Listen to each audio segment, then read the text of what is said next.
Okay, good afternoon. Magla-live stream po tayo. Live po yung decision ng kaso ni Duterte. So, itong apo ko, one of the futures of our country. So, i-upload ko yung website po ng ICC. So, sa ngayon, ang website po ng ICC ay hindi pa nagbukas, no? Antay natin yung at 10:30 sa time ng The Hague. Sa atin 5:30. So ngayon 5:31 na dapat umpisa na. Pero habang hindi pa nag-umpisa, let us discuss first habang inaantay natin. Uh, you know, ladies and gentlemen, the Filipinos are worth dying for. Tapos itong kaso po ni dating presidente Duterte po, ito abangan natin sa website na to, lalabas po rito. Ay decision po ito ng ating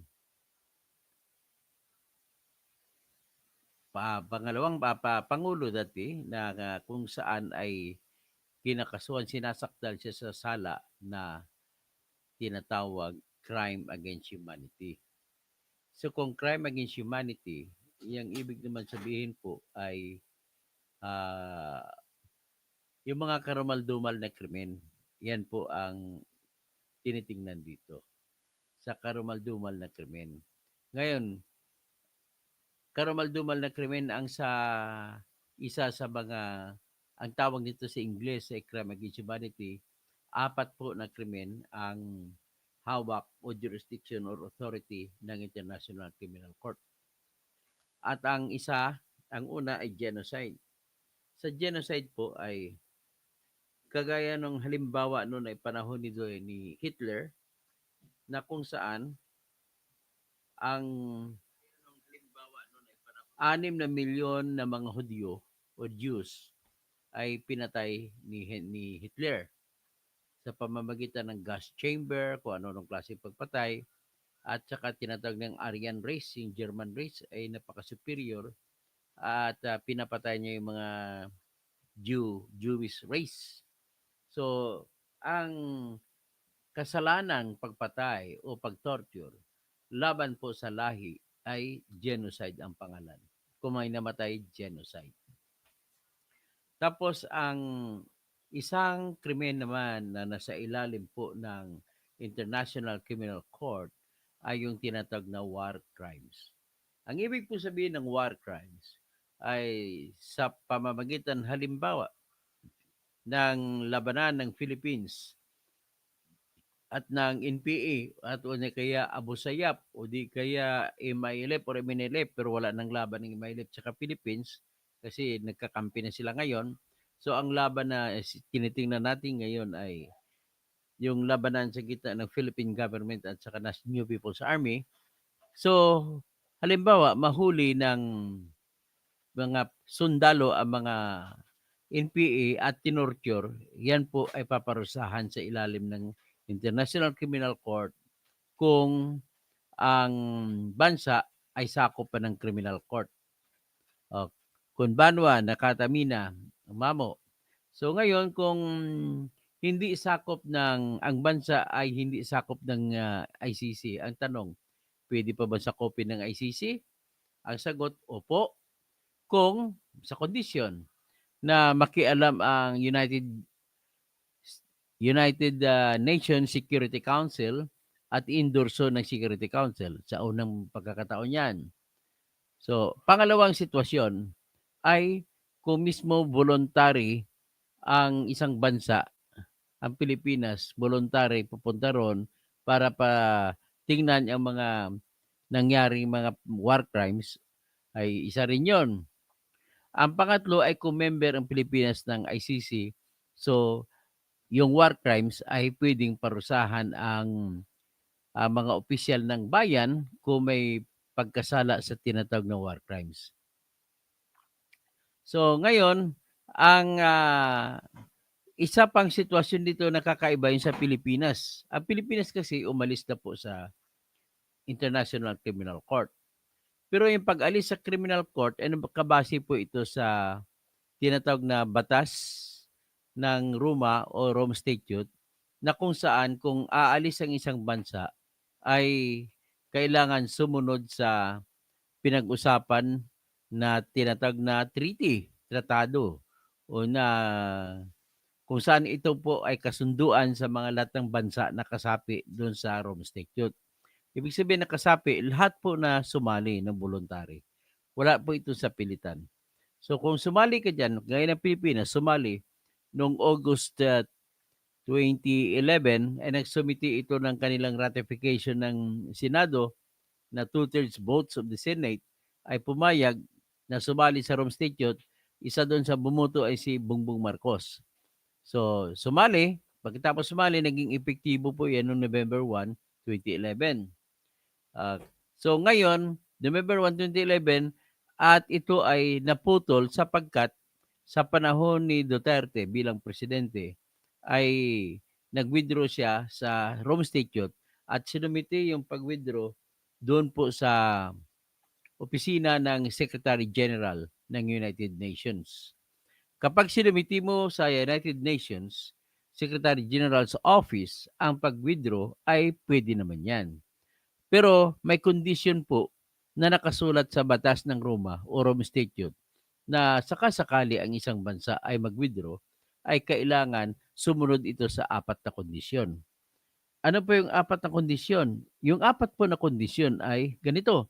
Number 1 po na kondisyon ay ang tinatawag na magiging epektibo lamang ang pag-withdraw kung ang malampas ang minimum ng 1 taon. So, ang isang bansa, Pilipinas, pwede siya mag-withdraw. So, kung walang nikalagay na kondisyon kung ano ang mag-withdraw, ibig sabihin 1 taon, palipasin mo na 1 taon bago magiging final and effective yung withdrawal ng Philippines. So, nagsumiti tayo noong March 17, 2018. So, dahil 1 year at walang binigay na condition, kasi ang condition lang na pwede sasabihin ng nagwi-withdraw na bansa ay kung mas mahaba pa sa 1 taon ang kanyang effectivity, pwede niyang ilagay. Pero kung hindi niya nilagay mas mahaba pa sa 1 taon, ay magiging 1 year. So, ang 1 year nito ay natapos noong March 16, 2019. Bagkus March 17, 2019 ay hindi na po kasapi ang Pilipinas ng International Criminal Court o Rome Statute na nagkokontrol o bumubuo sa International Criminal Court. So bagkus kung hindi na ito kasapi, ordinary rules ay wala na pakialam ang Pilipinas kung ano man ang mangyari doon. Kaya nga lang, sa kondisyon ng pag-alis ay nakasaad po yan sa Article 1 to 7 na kung saan ay sinasabi na ang pangalawang kondisyon maliban sa 1 taon ng minimum na pagpalipas ng taon bago maging epektibo ang pag-withdraw o pag-aalis ay kailangan magbabayad din ang Pilipinas kung may utang ito sa tinatawag na contributions o membership fees. Parang isang housing sa HUA, mayroong association dues. So magbabayad ka muna bago ka tuluyan payagan na umalis. May pangatlong kondisyon. Ang pangatlong kondisyon para payagan kang umalis ay kung mayroong kasunduan na naganap o nagawa sa gitna ng Pilipinas at ng court o ICC sa loob ng taon na hindi pa naging final ang withdrawal ay ipagpatuloy po yung agreement na yon o kasunduan o cooperation kung tawagin nila. Ngayon may pang-apat na kondisyon. Ang pang-apat na kondisyon po ay nakasaad doon na kung mayroong isang bagay na nakonsidera na ng korte ay magpapatuloy yung bagay na kinonsidera ng korte. So, after, as long as yung bagay na yon ay nakonsidera no hindi pa naging final ang withdrawal. Okay? So, ganun ang konteksto. So, nga sa ganung konteksto, ang isa sa mga isyu na hindi desisyonan ngayon, pero desisyonan sa sunod na mga araw, yung issue sa tinatawag na kung may kapangyarihan pa bang ICC sa kaso ni Duterte. Yan, ang issue na yan ay hindi po ngayon pag-usapan. Ang pag-usapan lamang sa ngayon po ay parang sa Pilipinas nag-apply ka ng piyansa. 'Pag ikaw ay kinasuhan sa Pilipinas, 'pag nag-apply kang piyansa, ang sa atin ay kondisyon magbibigay ng pera, pambayad sa piyansa. Pero sa ICC ay hindi pera, kundi walang bayad-bayad ng pera, kundi patunayan mo lang na ikaw ay hindi flight risk. Ang tawag po sa flight risk kung sa Tagalog pa, sa Pilipino, ikaw po ay kung pinayagan ka umalis, ikaw ay magdadalo sa tuwing hearing. Sa lahat ng mga schedule ng hearing, dapat nandun ka. At hindi ka tatakbo. Hindi mo iiwanan ang obligasyon mo sa korte. Na sa kasakali, pagdating ng desisyon na matalo ka, handa ka magpakulong. Yan po yung tinatawag na kondisyones bago ka papayagan ng International Criminal Court na lalabas habang nagkakaroon ng paglilitis sa kanyang kaso. Ito po sa ngayon ang pag-uusapan kay Duterte. Kay Duterte po, nag-apply siya noong sa ang korte kasi po ng International Criminal Court ay tatlo. Tatlo, ang una po ay tinatawag na pre-trial chamber. Yan mga judges, yan pre-trial. Ibig sabihin, hindi pa trial ay may mga judge na. Ang inasikaso nito ay yung lahat ng mga aktibidades o lahat ng mga gagawin bago maglilitis o mag-trial. So, ngayon kung bago maglilitis ay ang pinag-usapan ano mag-uusap ang mga kani-kanyang partido kung ano ba mga ebidensya ipresenta nyo sa mga laban sa akusado. Anong sino testigo nyo, ililista niyan doon. Anong ang kaso nga akasuhan ikakaso ninyo? Ililista doon. Gaya nito ngayon sa ICC, ang kaparehan nito sa Pilipinas ay yung pre-trial.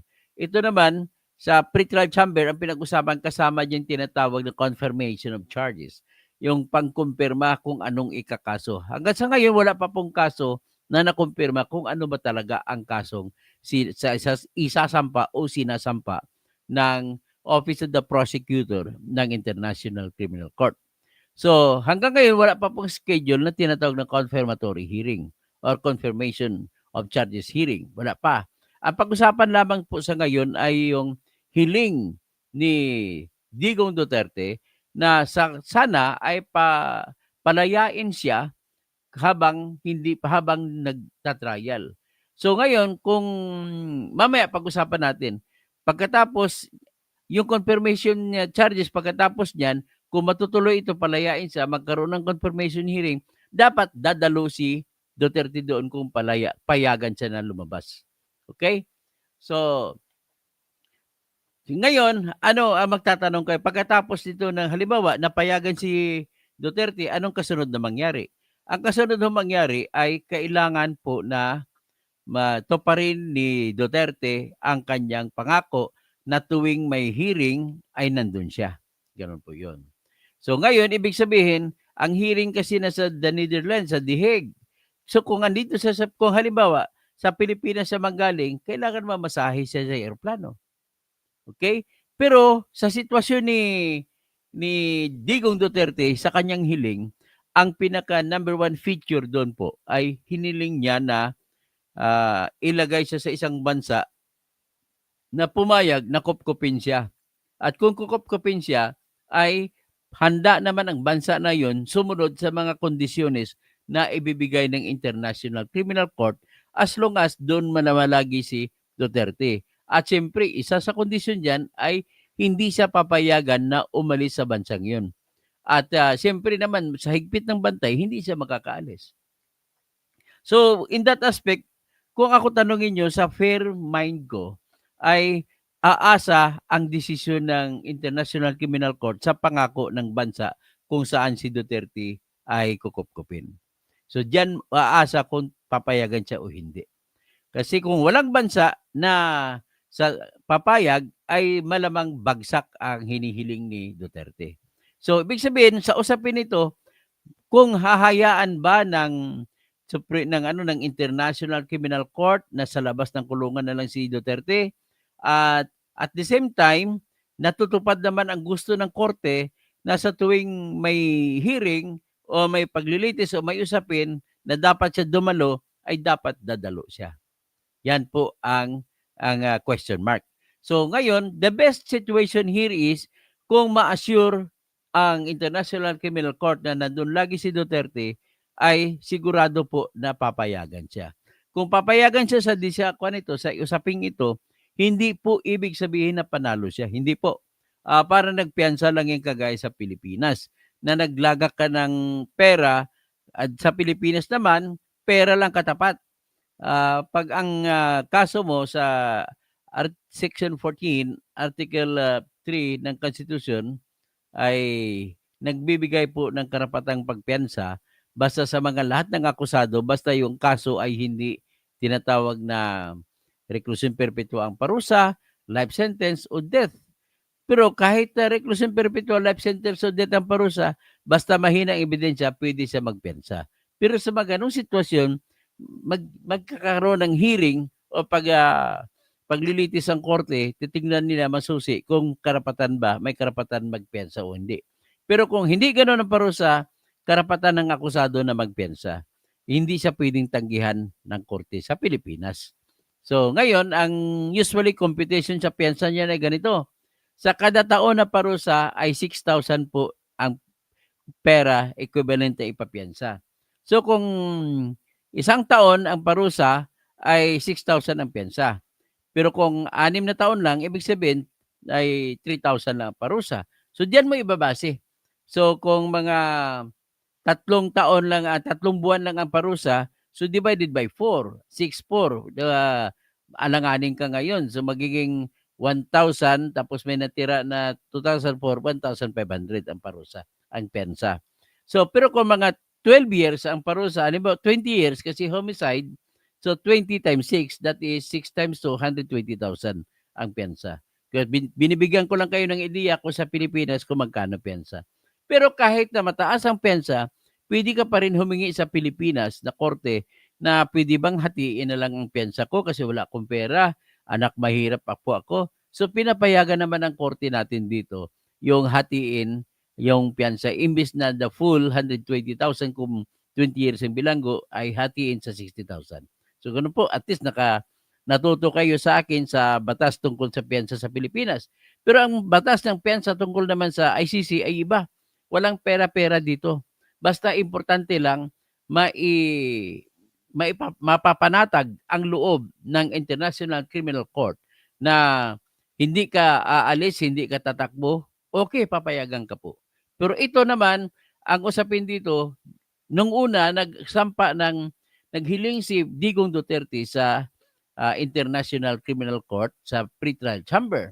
Then sa pretrial chamber po ay ang kanyang hiniling ay binasura ng pretrial chamber. At nang binasura, may karapatan naman siyang umapila. Kaya ito ngayon, nag-aapila na si Digong Duterte. So, yan po yung sitwasyon natin sa ngayon. So, antayin natin, titingnan ko, i-check ko kung meron ng nakalabas sa kwan. Wala pa rin. Sa iba, chine-check kong iba, ganun din, nagkikwento-kwento lang. Nevertheless, habang nag-aantay kayo sa akin, ay bibigyan ko kayo ng lecture dito sa ICC-related na kaso. Okay. So, ngayon, maliban dito, ano pa bang ibang usapin? So, just hoping, no? Siguro ganito lang gagawin ko. Sasabihin ko kung anong argumento ni Duterte para sa kanyang hiling para payagan siya na maglalabas. Interim release ang tawag nila. Sa atin naman, temporary freedom sa Pilipinas. So sa interim release nila, ang katwiran ng mga abogado ni Duterte ay payag naman po si Duterte at ang bansa kung saan ay kumukup sa kanya, payag sa kahit anumang kondisyon ang gusto ng International Criminal Court. So kung ganon, nagsumasalig ako na papayagan ng korte because of the undertaking o yung pangako o sabihin na natin na sumpa ng bansang kukup-kup kay Duterte na susundin ang lahat ng gusto ng korte. Pero ang problema lang hanggang ngayon ay hindi ko alam kasi redacted nga eh kung anong bansa. Ito na, ito na. By the pretrial chamber of a warrant of arrest. Pursuant Article 58(1)(b) of the statute, A chamber assesses whether the arrest of a person appears necessary. One, to prevent a person from not appearing at trial. Two, to prevent a person from obstructing or endangering the investigation or the court proceedings. Or three, where applicable, to prevent the person from continuing with the commission of that crime or a related crime which is within the jurisdiction of the court and which arises out of the same circumstances. In accordance with Article 60.2 of the statute, the person subjected to a warrant of arrest under Article 58 of the statute may apply for interim release pending trial. The Pretorial Chamber's ruling on such an application under Article 60.2 of the statute is provisional in nature, to the extent that it will be periodically reviewed at least every 120 days or at any time following a request by the detained person or the prosecutor, if satisfied that the circumstance so require. The Pretorial Chamber may modify its initial ruling on detention, pursuant Article 60.3 of the statute and Rule 118.2 of the Rules of Procedure and Evidence. Regarding the first ground of appeal and the question of whether the Pretorial Chamber erred in law by relying on hypothetical and non-specific risks to find that continued detention is warranted, the Appeals Chamber recalls that in determining whether the conditions pursuant Article 60.2 of the statute had been met, a chamber must find that detention appears necessary. In this context, the Appeals Chamber observes that a determination shall be made concerning the possibility and not the inevitability that one of the events listed in Article 58.1b of the statute will occur, and that it is the responsibility of the relevant chamber to weigh the evidence before it pursuant to the relevant standard.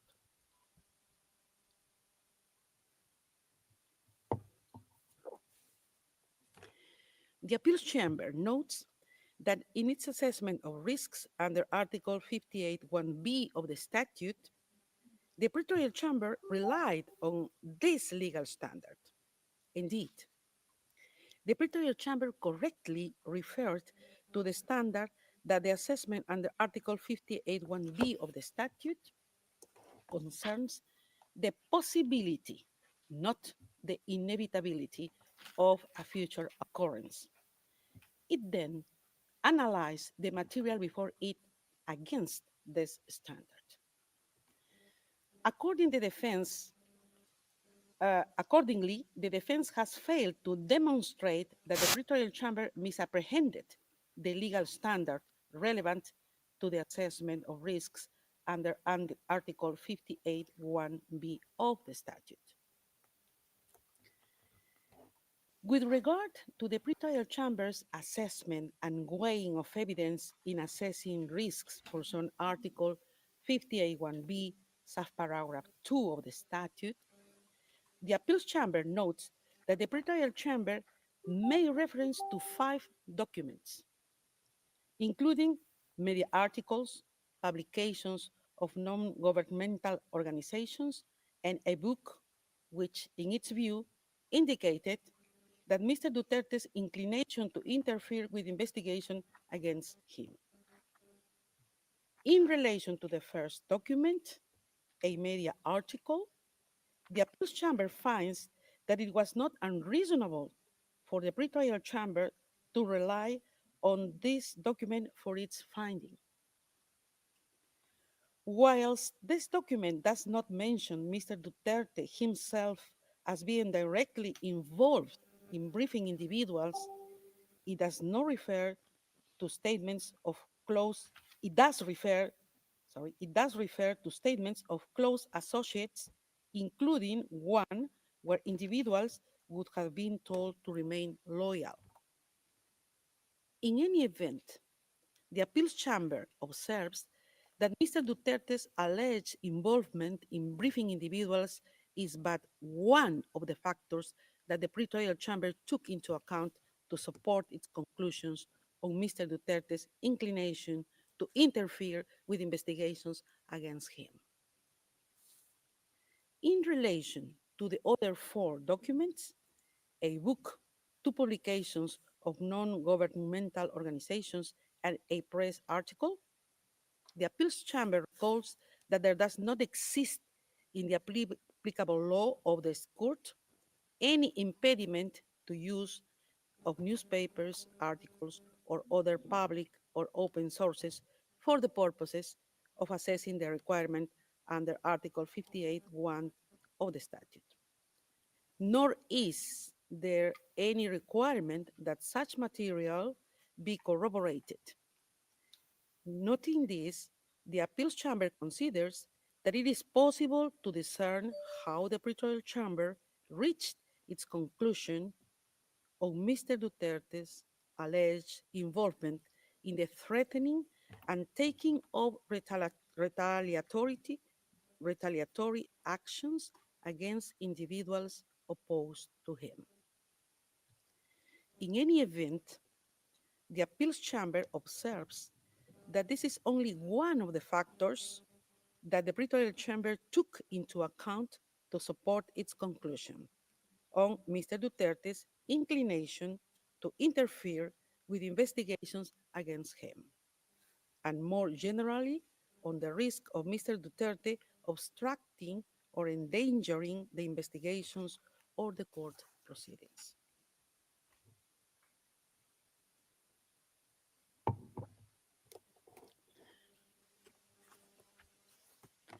For these reasons, the appeals chamber considers that the defense has failed to demonstrate an error in the pretrial chamber's assessment and weighing of evidence before it in the context of its consideration of the risk under Article 58(1)(b), subparagraph 2 of the statute. In relation to the pretrial chamber's reliance on the notion of a network of supporters, the appeals chamber recalls that it has considered that it is sufficient for a chamber to establish that it is possible that a suspect had the necessary assets to abscond, and that there is a risk that a suspect has the financial means to abscond on the basis of concrete evidence. The appeals chamber has also held that the existence of a supportive network and financial means may be relevant to determining whether there is a risk that a person may evade justice or interfere with the investigation, and that access to the international contacts could provide the means to enable a suspect to abscond, whether or not there was evidence that the suspect would actually utilize such contacts. In the impugned decision, in determining whether Mr. Duterte posed a flight risk under Article 58(1)(b), subparagraph 1 of the statute, the pretrial chamber considered that he appears to have the necessary political contacts as well as to benefit from a network of support within the Philippines. The appeals chamber considers that contrary to the defense's argument, the pretrial chamber specifically outlined why it found that there existed a network of supporters in relation to Mr. Duterte, and for which reason this supported its conclusion that the risk under Article 58(1)(b), subparagraph 1 of the statute was established. In the view of the appeals chamber, the manner in which the pretrial chamber undertook this assessment was case specific, as it took into account the specific circumstances of Mr. Duterte, amongst others, his position as former president of the Philippines and his recent re-election as mayor of Davao City in May 2025. It follows that the defense has failed to demonstrate that the pretrial chamber committed an error in assessing and considering Mr. Duterte's network of supporters for the purpose of its examination of the risk under Article 58(1)(b), subparagraph 1 of the statute. Further, under the first ground of appeal, the defense argues that the pretrial chamber's alleged reliance on irrelevant considerations led to errors of law and fact. Regarding the arguments on the assessment of evidence and, in particular, the defense's contention that a number of factors relied on by the pretrial chamber were irrelevant, the appeals chamber notes that when assessing the risk under Article 58(1)(b), subparagraph 1 of the statute, the pretrial chamber relied on several factors in support of its finding that such risks existed.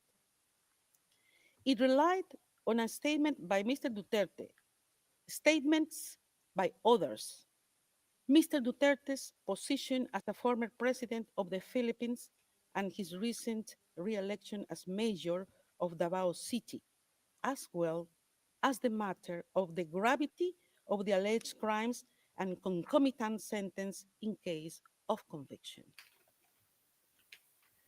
The appeals chamber observes that the defense does not explain why, in its view, these factors were irrelevant to the pretrial chamber's assessment. Without more, the defense has failed to substantiate that the pretrial chamber's reasoning and assessment were unreasonable.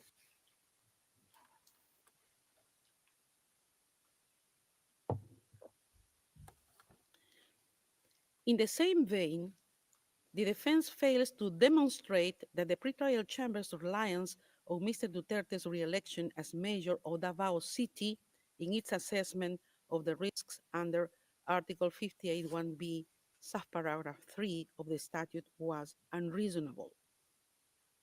Moreover, with regard to the defense's contention that the pretrial chamber selectively cited facts and ignored others in the same items of evidence, the appeals chamber considers that the defense has failed to demonstrate how the fact that the pretrial chamber accorded weight to the statement from Mr. Duterte that it cited should result in the pretrial chambers ignoring or attaching no weight to other statements.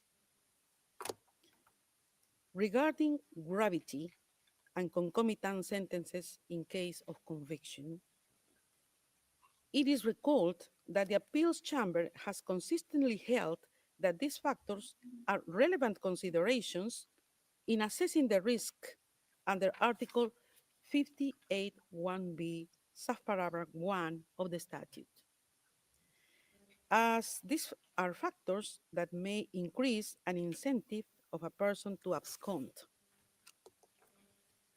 In the present instance, the gravity of the alleged crimes and the possibility of a lengthy sentence was but one of the factors the pretrial chamber took into account in its assessment of risks under Article 58(1)(b), subparagraph 1 and 2 of the statute. And it looked at the specific allegations against Mr. Duterte. It follows that the defense has failed to demonstrate an error.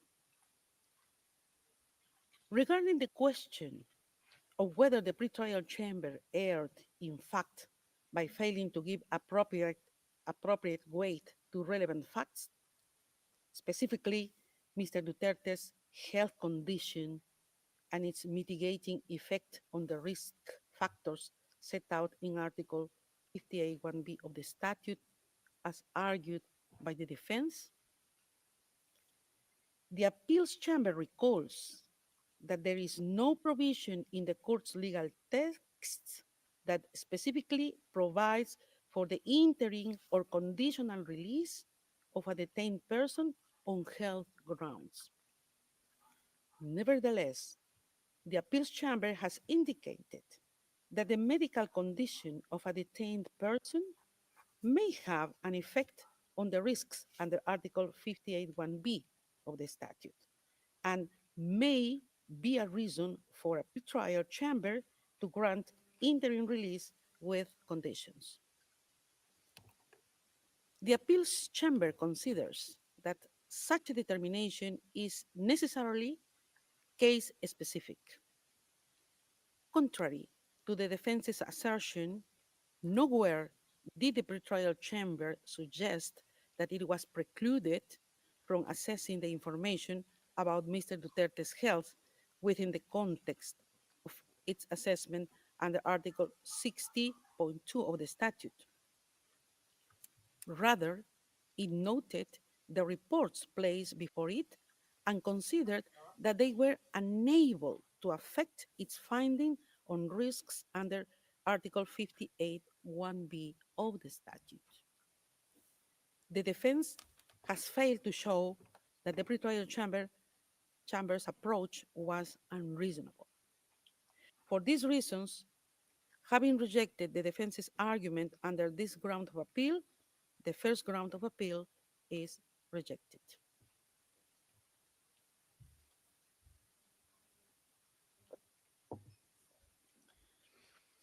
Second ground of appeal. I will now turn to the second ground of appeal.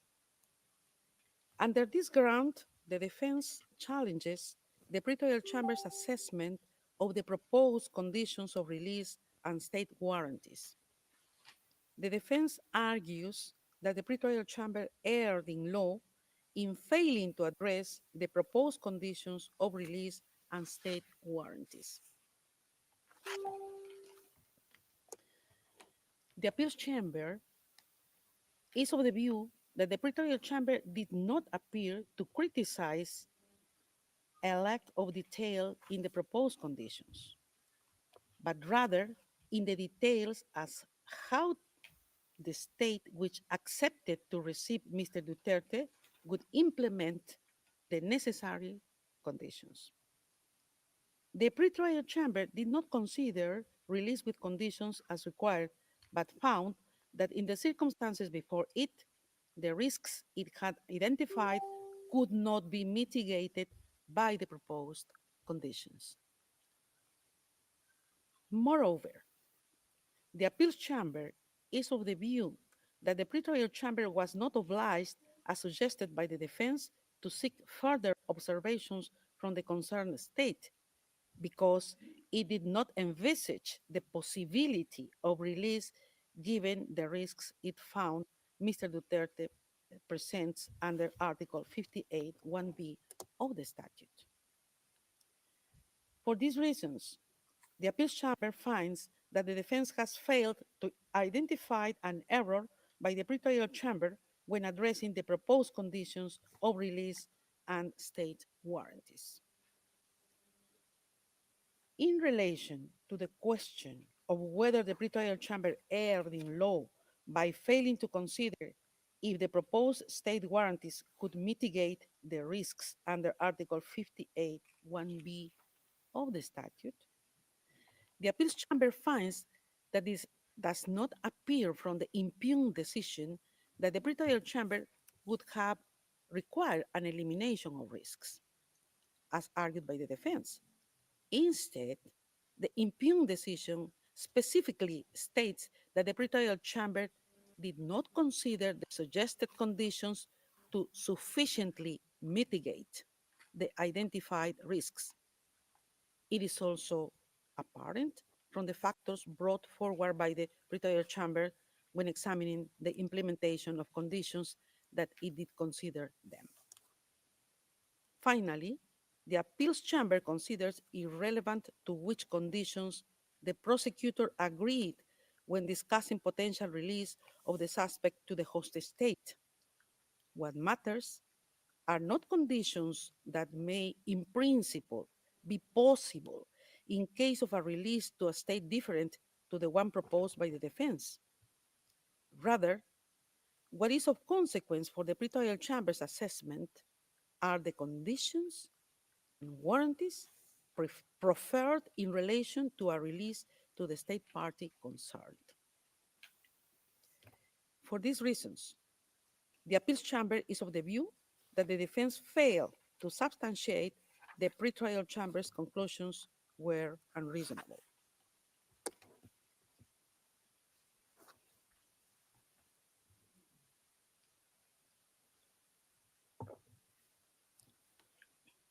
Regarding the defense's contention that the pretrial chamber erred in fact and law by taking into account irrelevant considerations in respect to the state warranties, the appeals chamber considers that the pretrial chamber's finding mainly related to the implementation and enforcement of the proposed conditions. It considered the practical implications of ensuring adherence to the proposed preferred conditions in a situation such as the one at hand.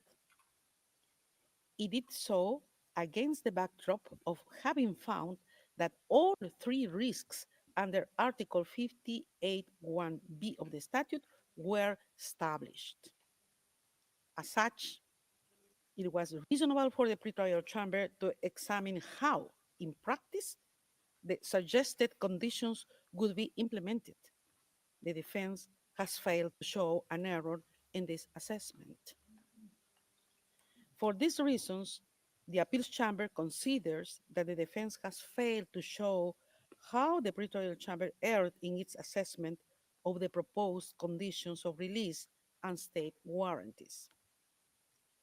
For the foregoing reasons, the second ground of appeal is rejected. Third ground of appeal.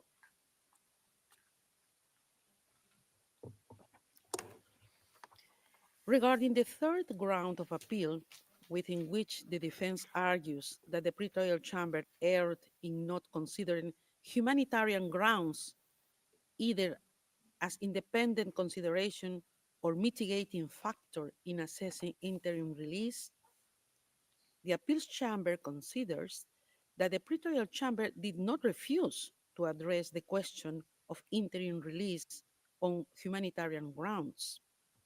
Rather, it gave the reasons for which, in its view, the humanitarian grounds advanced by the defense were not sufficiently set out in the case at hand.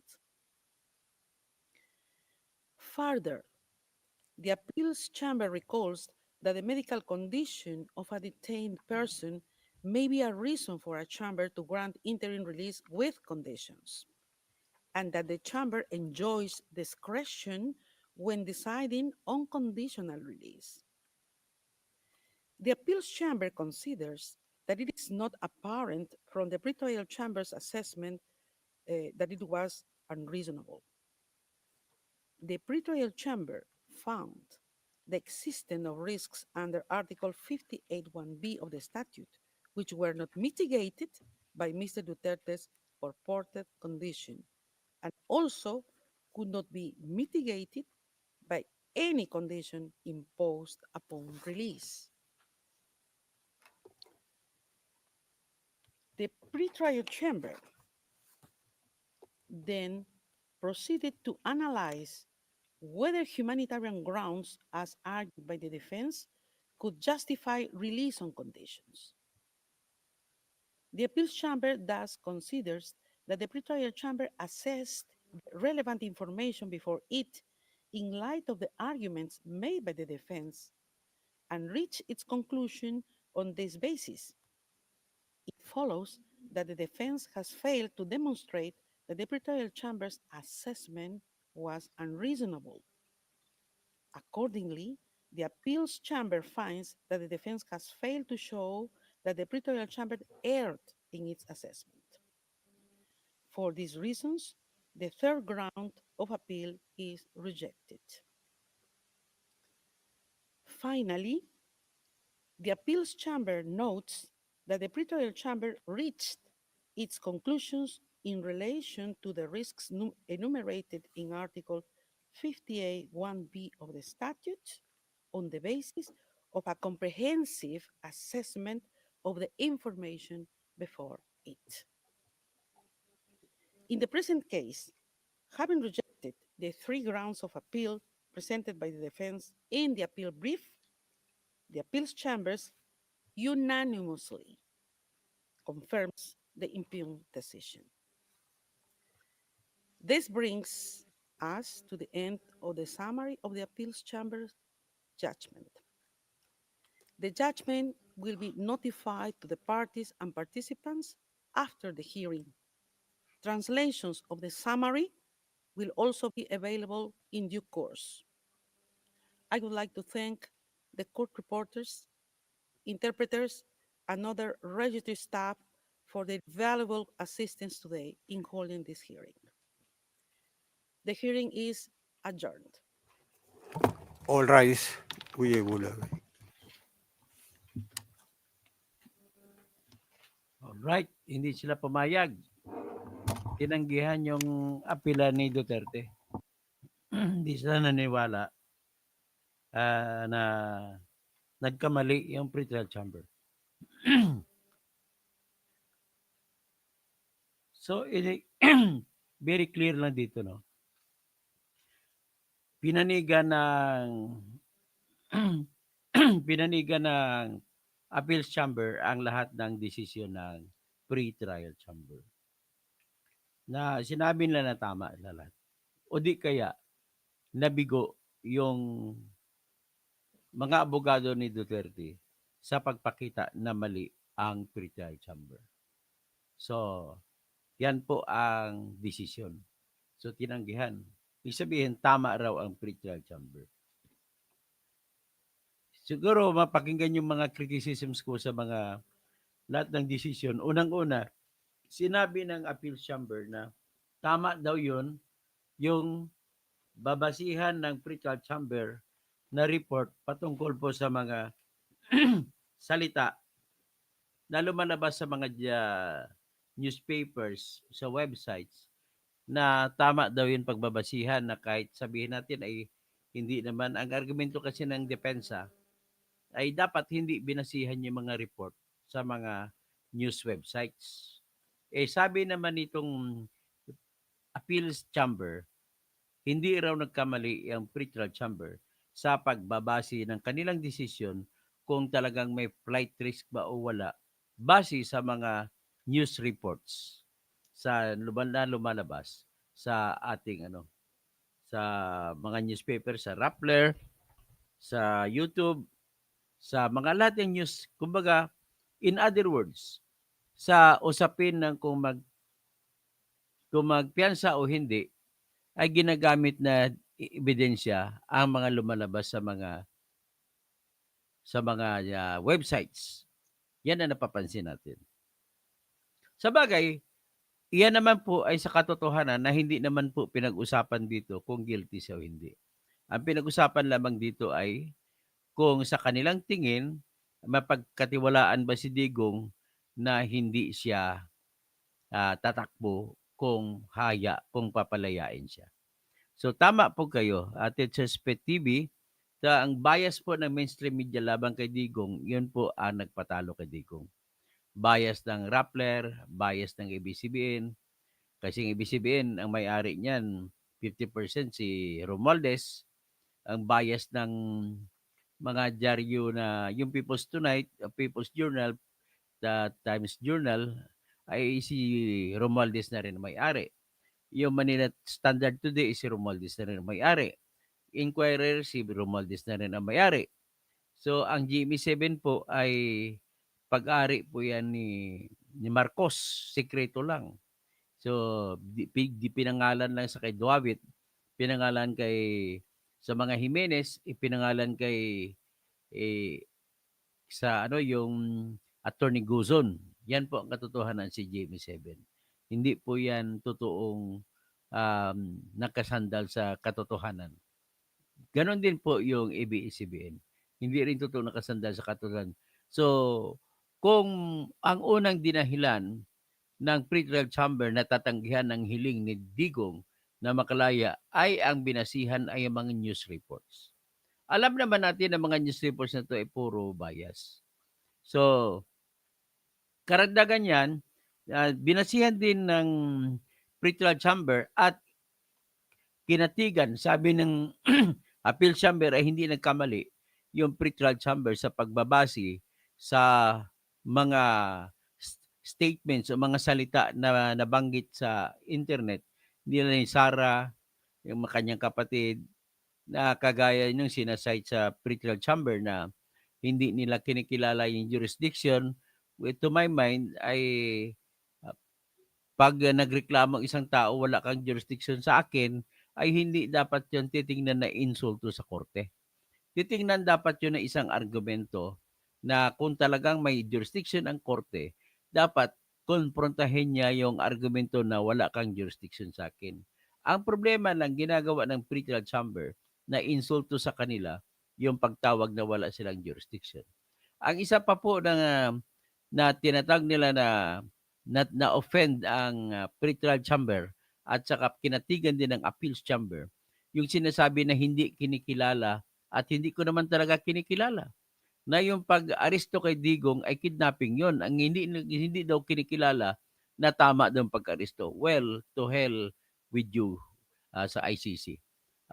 You will reap your rewards kung hindi nyo kilalanin na yung pagkuha kay Digong Duterte dapat diniscuss man lamang ninyo.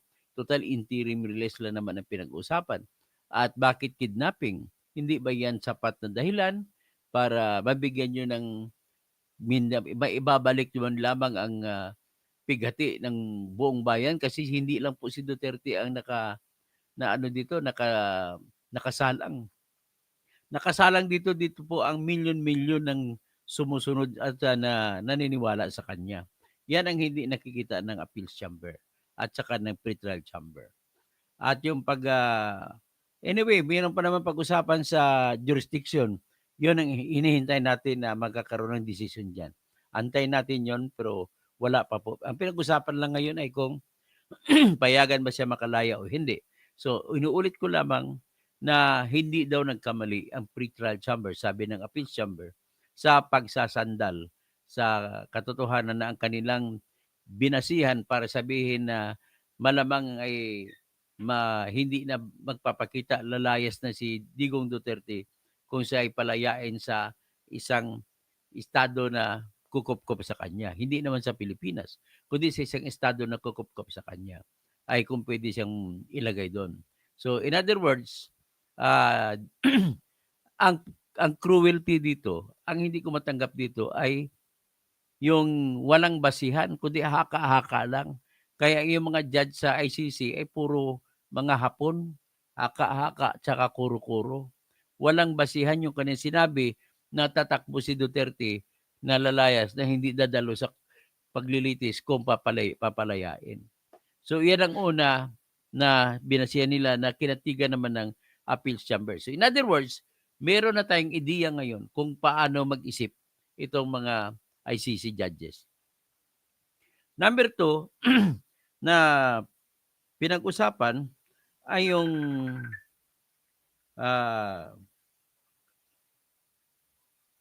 tungkol sa whether or not yung sa health condition hindi rin pinagbigyan at hindi daw sapat na hindi daw napatunayan ng depensa na may problema sa kalusugan si Digong Duterte. So next is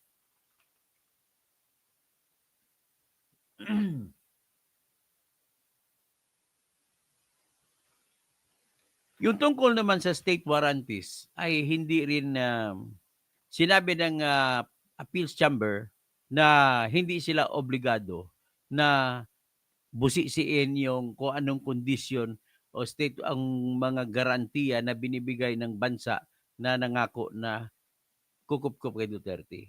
Hindi daw sila obligado ron. Kaya tama lang daw yung pre-trial chamber sa pagsasabi na hindi nila binigyan ng pansin yung state warranties. Pati naman sa kahit ano daw kondisyon ibibigay, hindi rin sila obligado na magsasabi na kailangan na ikonsidera yung garantiya ng Estado na nangangako na kukupkupin si Duterte.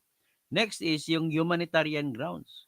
Yung pagiging may sakit pa sa konti, may siya po ay matanda na, ay hindi rin binasihan, hindi daw sapat ang katibayan para sabihin na pwede siyang ipalabas sa humanitarian grounds. At dinugtong pa nila na wala po yan sa batas ng Rome Statute ang humanitarian grounds.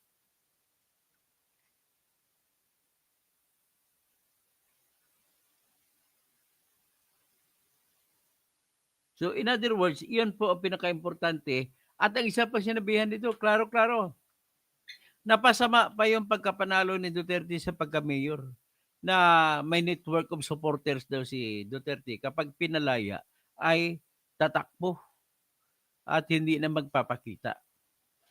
O, ngayon, kung ganon, ang binasihan na ay marami daw siyang kaibigan, dati siyang presidente, at siyempre, nagsasalita pa kasi yung kanyang anak. Siyempre, kasi sinong anak naman magsasalita para sa tatay. So, binasihan din nila yan na natatakot sila kung ipapalabasin si Duterte ay maglalayas. So, briefly, in summary, yun po ang nangyari. So, anyway, sa batas naman ng Rome Statute, ay pwede naman hingiin yan ng mga abogado ni Duterte at any time after 120 days. So binanggit niya kanina, after 120 days, pwedeng uli hihiling si Duterte, palabasin niyo na ako at ipapatuloy sa trial. Habang patuloy trial, palabasin niyo ako. Yan lang naman ang isa sinabi ni Corazon. Sino ba yung ano yan tawag nito yung taga Peru yung nagbasa ng decision kanina. So sabi nila ay unanimous sila sa pagsasabi na ganon na hindi nagkamali ang pre-trial chamber sa pagtanggi sa hiling na palayain siya. O di kaya hindi na nabigo ang mga abogado ni Duterte sa pagpapatunay na siya ay karapat-dapat palayain sa pamamagitan ng humanitarian grounds o sa kondisyon na ibinigay ng isang bansa na kukukup sa kanya. So yan, so ibig sabihin po, magbibigay naman ito ng ideya ngayon sa abogado ni Duterte na the next time around, 120 days from now, kailan yan? 120 days. Ang pagbilang 120 days, doon sa araw na dininay ng pre-trial chamber, hindi sa ngayon. So dininay sa mga September. So October 30 days. November 60 days.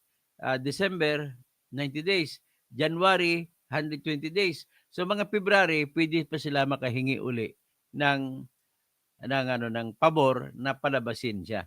So in other words, let us hope na kung ano man ang kahinanatnan nito ay dapat sana matatapos na ito sa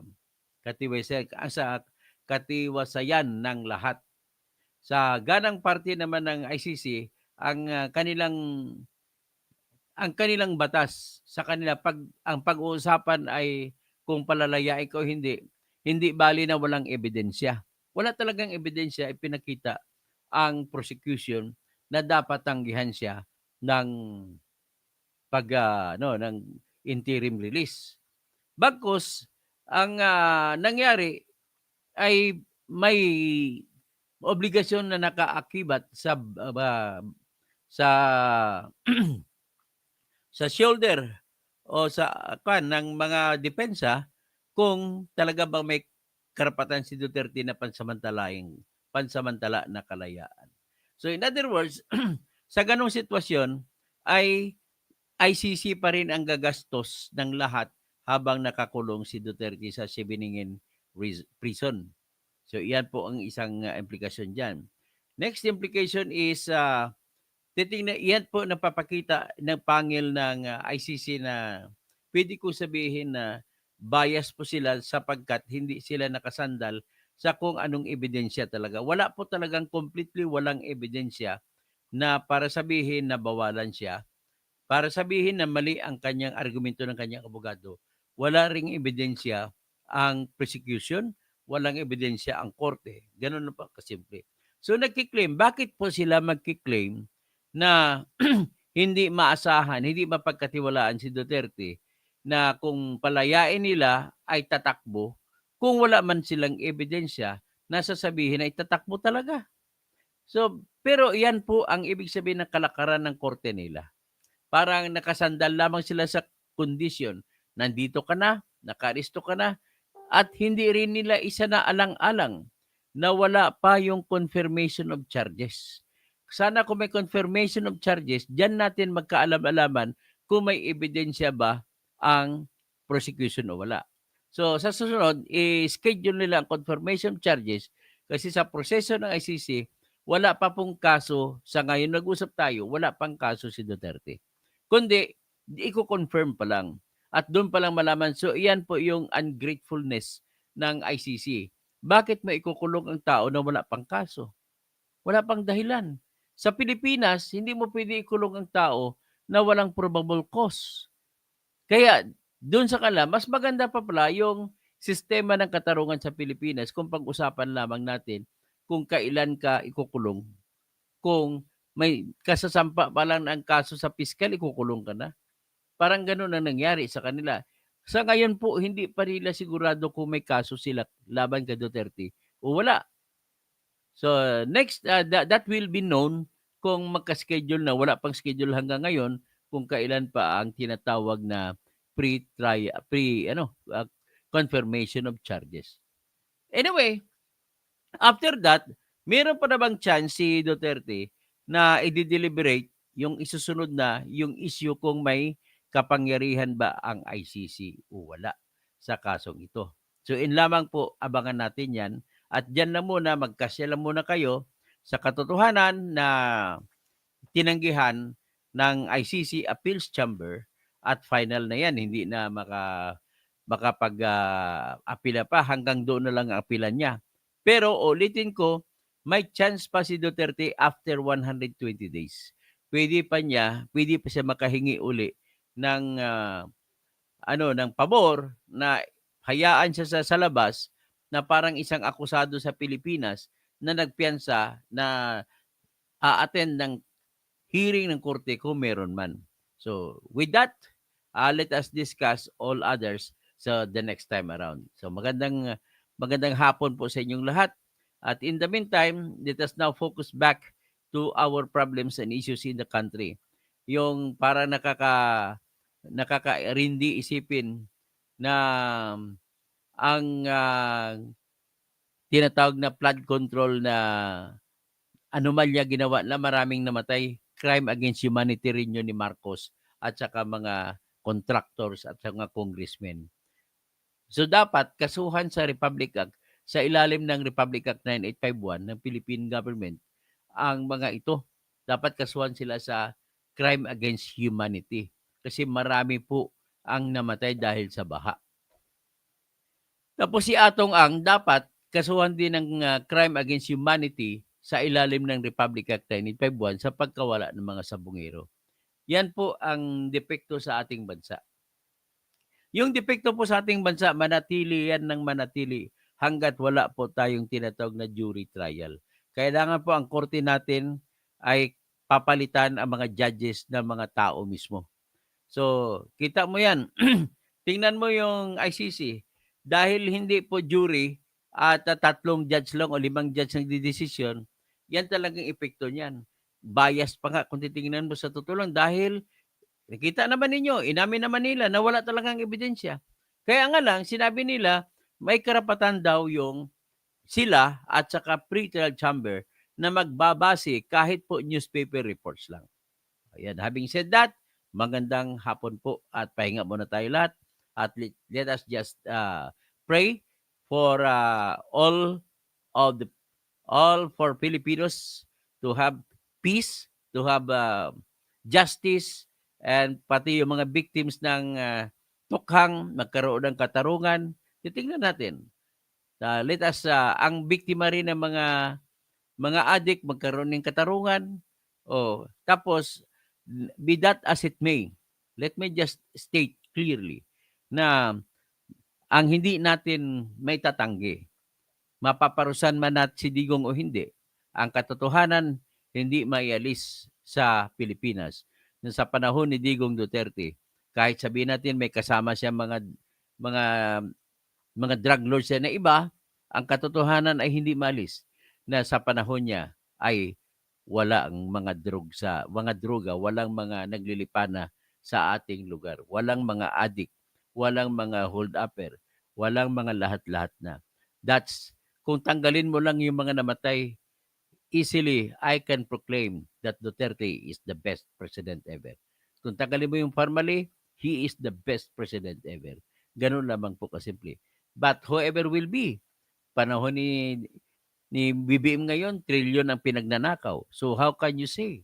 So yun lang pong aking masasabi. Let us just pray na magkaroon ng katarungan ang mga namatayan sa tukhang, magkaroon din ng katarungan ang mga naniniwala sa dapat katahimikan sa Pilipinas. Na hindi kagaya ngayon na marami 2.5 ang droga sa kalsada natin.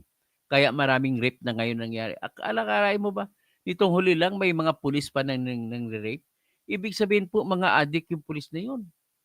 Ganun po yun ang ibig sabihin nun. Dami mga ginagawa. May namamaril pa ng mga live streamer na barangay kapitan na ng live stream, barilin mo. Mga adik yun. Nagbabanat nun. Tapos yung barangay kapitan ng huli namatay pagkatapos pinatay si Kapitan Oscar Bucol Jr. sa Digos City, barangay 3 de Mayo, ay pinatay din ng barangay kapitan doon sa Masantol, Pampanga. Ano ba talaga itong bayan natin? Wala pong kwenta yung ating hepe, si Nartates. Ano nangyari? Mas maganda po sa panahon kahit na galit ako kay Nicolas Torre dahil kinidnap niya si Duterte, ay natutuwa naman ako sa kanya, mas magaling siya ng di hamak kumpara kay Nartates. Kasi sa panahon nung si Nicolas Torre ang hepe ng PNP, wala kang narinig na ganong klaseng pagpatay. 'Di ba sa panahon lang ni Marbil din nang may patay-patay doon sa Pampanga, ang daming pinatay na kapitan. Pero sa panahon ni Nicolas Torre, wala akong narinig. Yan lang po ang fairness, hindi sa kumakampi ako sa kanya dahil kababayan ko siya, pareho kaming taga Coronadal. Pareho kaming na isinilang sa Coronadal. Siya gumraduate po siya na salutatorian sa Coronadal National Comprehensive High School. Ako gumraduate ng second honorable mention sa Coronadal National Comprehensive High School. Pero fair ako para sa kanya pagdating diyan. At binabanggit ko lamang ang Coronadal sapagkat gusto kong ihahambing ito sa katotohanan na si Sandro Marcos ay nagsingit pa ng pundo para sa 2025 na budget para ipagawa ang kalsada mula sa Cotabato City papuntang Coronadal or Marbel papuntang General Santos City. Alam po ng lahat na isinilang sa Coronadal, isinilang sa Takurong, isinilang sa Cotabato City, mga isinilang sa General Santos City. Alam nila po na yung highway galing Coronadal, galing Dulawan o Cotabato City, papunta po General Santos City, passing through Takurong and Isulan, papunta sa Jensan at passing through Coronadal, 1972 pa lang ginawa na po yung aming kalsada. Hanggang ngayon po ay wala pang crack. Nang ibig sabihin po, ganon kagaling ang mga Koreano na engineers noon nagpagawa. Nang ibig sabihin naman ay ganito kalukad dapat ang ginawa ni Sandro Marcos ay crime against humanity. Yung magki-claim ka ng pundo, 200 million para sa amin, nga wala namang ginawa. Wala pong ginawa kasi hindi naman sira aming kalsada. 53 years na yan hanggang ngayon at di crack, wala ka makikita. Ganon din ang ginawa niya sa kalsada galing Cotabato City, dadaan papuntang Digos City. Sa Digos City, ang kalsada doon hindi rin nasisira. Bakit? May budget. O sa Digos City, doon namatay si Barangay Captain Bukol. So yan na, binabanggit ko lang ito as additional info na nagsigwe ng konti sa usapin na kung papayagan ba si Duterte ma-release temporarily or not. So magandang hapon po sa inyong lahat.